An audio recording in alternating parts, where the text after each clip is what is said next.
Welcome students. Today we are going to learn about the properties of water. Properties of water म्हणजे पाण्याचे गुणधर्म. Let us recall. Question number 1. What are the states in which water is found? States. States म्हणजे अवस्था. States म्हणजे काय? अवस्था. आणि found म्हणजे मिळणे. पाणी म्हणजे वॉटर कोणकोणत्या अवस्थेत मिळते असं त्यांनी विचारलं. What are the states in which water is found. तर आपण गेल्या वर्षी हे शिकलो आहोत. पाणी कोणकोणत्या अवस्थेमध्ये मिळतं. पाणी आपल्याला 3 अवस्थांमध्ये मिळतं असं आपण शिकलो आहोत. We get water in 3 states. First is solid. Solid म्हणजे स्थायू. In solid it is called as ice. In liquid, liquid म्हणजे द्रव. In liquid it is called as water. Water म्हणजे पाणी. And in gaseous state, gaseous म्हणजे वायूच्या रूपात. In gaseous state it is called as water vapor. पाण्याची वाफ. अशा 3 अवस्थांमध्ये आपल्याला पाणी हे पृथ्वीवर आढळतं. We get water in 3 states. First is solid ice, second is liquid water, and third is called as gaseous, that is water vapor. Now, what inference will you draw from the pictures alongside? हे चित्र पाहून तुम्हाला काय वाटतंय हे तुम्हाला सांगायचं आहे. थोडासा विचार करा. Let us think. In the first picture the water is coming from the pores of the ball. पहिल्या चित्रामध्ये पाणी हे या चेंडूच्या छिद्रातून बाहेर येत आहे असं दिसतंय.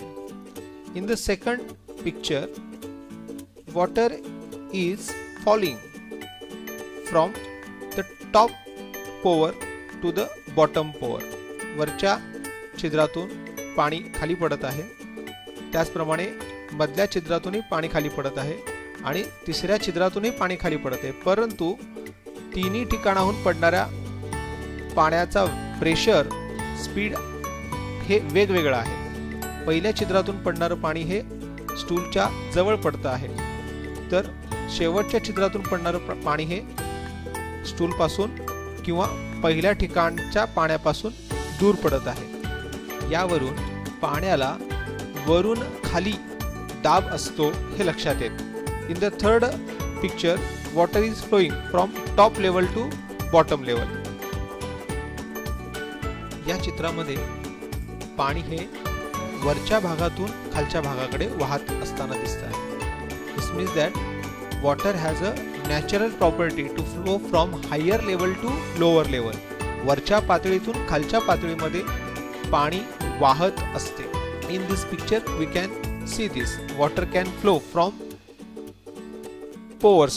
Okay, water can flow from top to bottom with a different pressure, and water can flow from higher level to lower level. Okay. Now in the fourth picture we can see different types of utensils here, and या ठिकाणी आपण बघतोय की वेगवेगळ्या आकाराची भांडी या ठिकाणी ठेवलेली आहेत. Okay. and they are filled with water. ते पाण्याने भरलेली आहेत. and as the shape of the utensils, water also gets that shape. okay.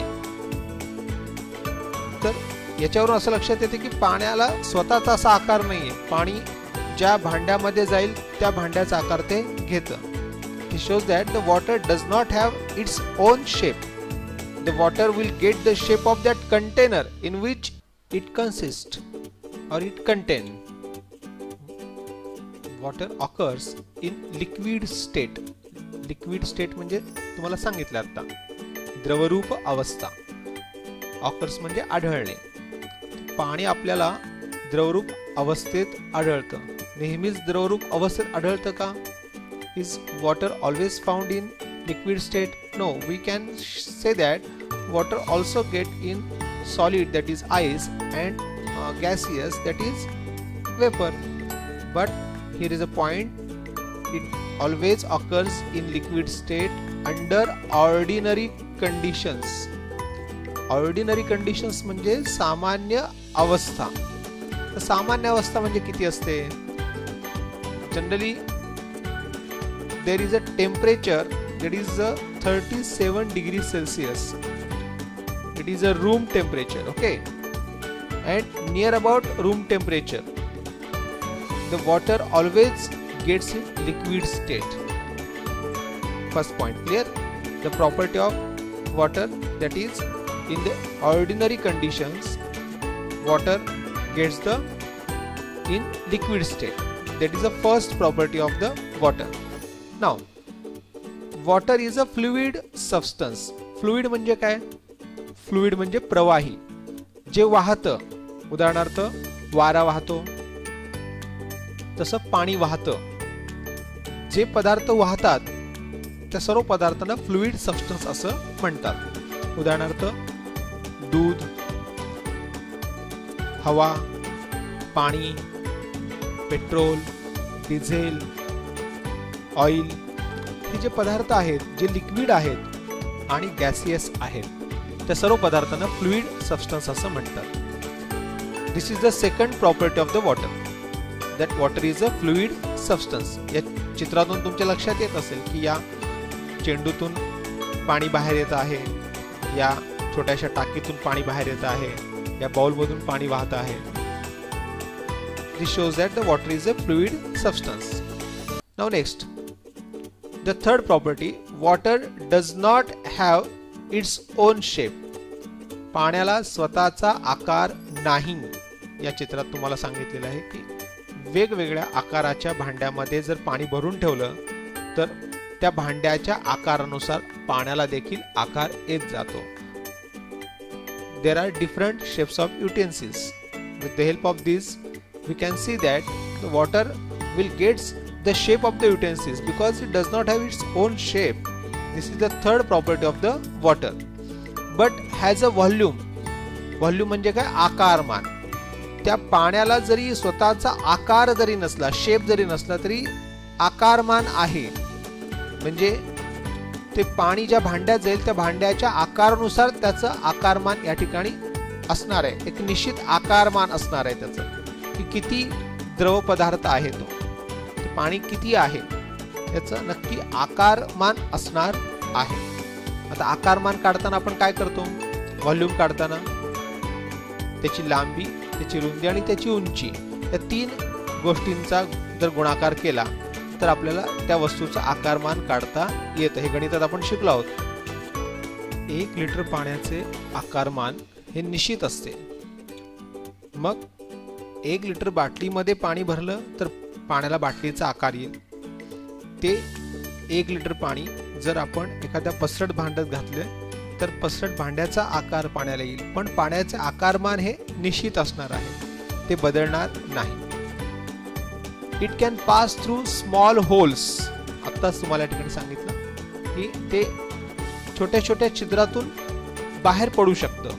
It can pass through small holes or seep through very small gaps or cracks. आता या ठिकाणी हे छोट्याशा छिद्रातून किंवा गॅपमधून किंवा चिरेमधून ते पाणी बाहेर पडताना तुम्हाला दिसत आहे.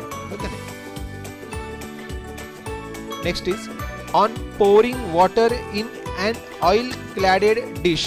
तेल लागलेल्या भांड्यामध्ये, ऑइल क्लॅडेड म्हणजे ज्या भांड्याला आतून तेल लागलेलं आहे अशा भांड्यामध्ये जर पाणी ओतलं, water does not spread.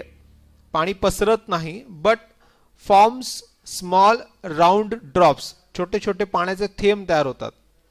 Why does this happen? असं का होतं याचा तुम्ही विचार करा आणि त्याचं उत्तर आपण पुढच्या भागामध्ये, पुढच्या व्हिडिओमध्ये पाहूयात. ठीक आहे.